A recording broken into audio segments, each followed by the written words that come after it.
This is a revision video for GCSE English Literature. We're looking at Animal Farm by George Orwell, and this is an overview of Chapter 2.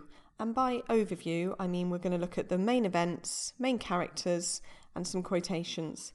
If you just need an overview of what happens in this chapter, I'll do that first.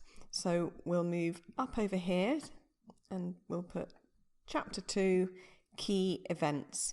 Now, firstly, Old Major dies. That's the first thing to take place in this chapter. He dies peacefully in his sleep. We get more details on key characters. Mr. Jones forgets to feed the animals, and actually, as a result of this, the rebellion takes place. The animals burn the whips and other things associated with Jones.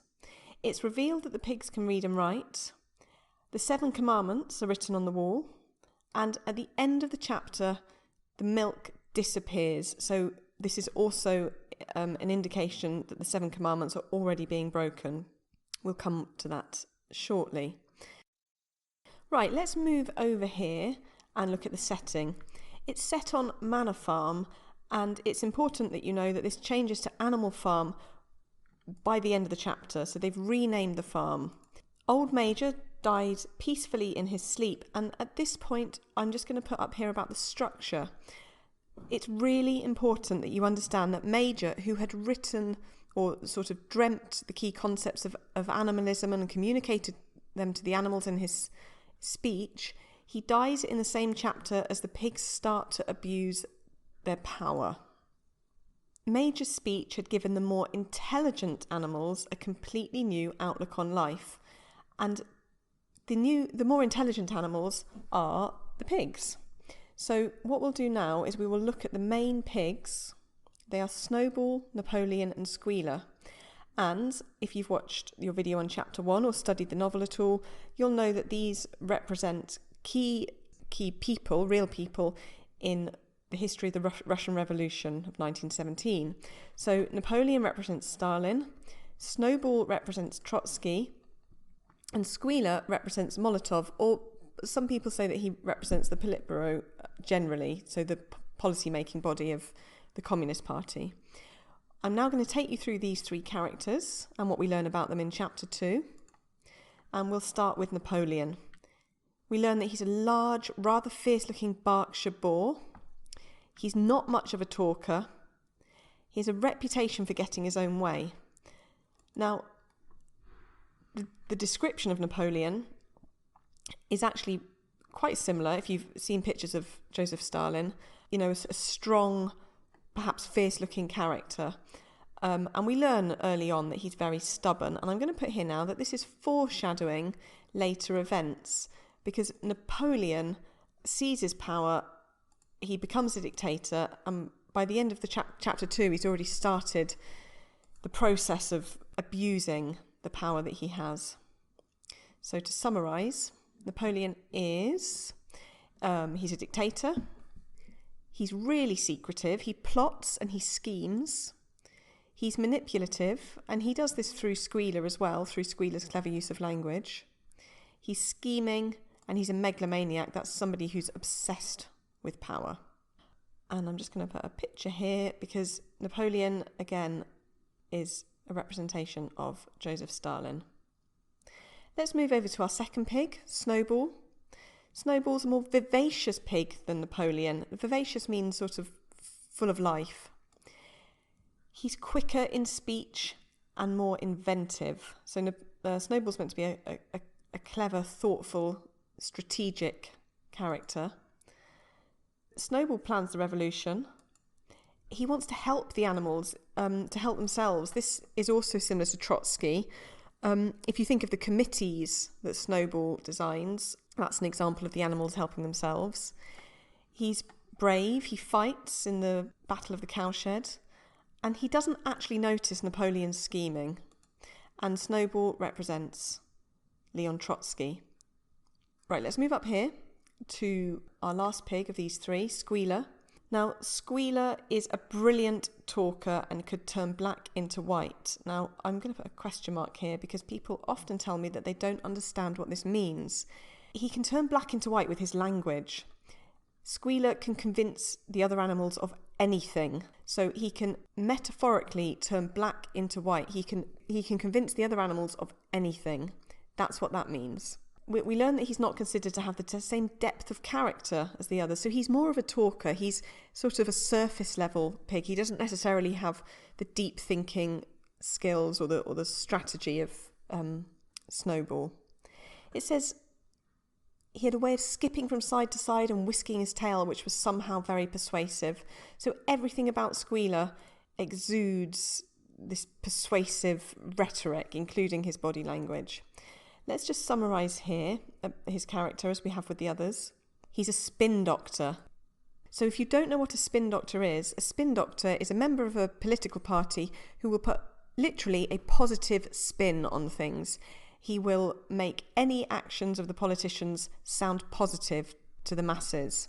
So Skealer can take anything that Napoleon has done and make it sound positive to the other animals. He changes the commandments, which is a key role that he has really, and he uses language to control the other animals. Now, I'm going to put another picture here because Skealer is Molotov, and there's a photo of him there. Right, let's move over here. We're told about animalism. Now, animalism represents communism, but we're told by Orwell it's a complete system of thought. And actually, at first, the other animals are really against animalism. They're sceptical about it. They continue to call Mr. Jones master in this chapter, and they say Mr. Jones feeds us. If he were gone, we should starve to death. There's a couple of animals that I want to cover who are in particular against this. The first one is Molly, the white horse.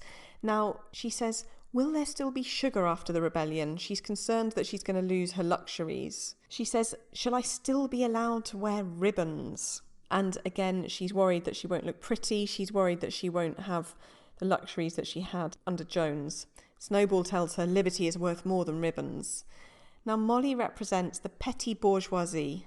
And the petty bourgeoisie were actually the lower middle classes, and they were comfortable under the Tsar. They had their property, they had enough wealth to be comfortable, and they were very much against the communist revolution. So Molly represents them. We've then got Moses, the black raven. Moses talks of Sugar Candy Mountain, which represents heaven. And we also learn that the other animals hated Moses. It says the animals hated Moses.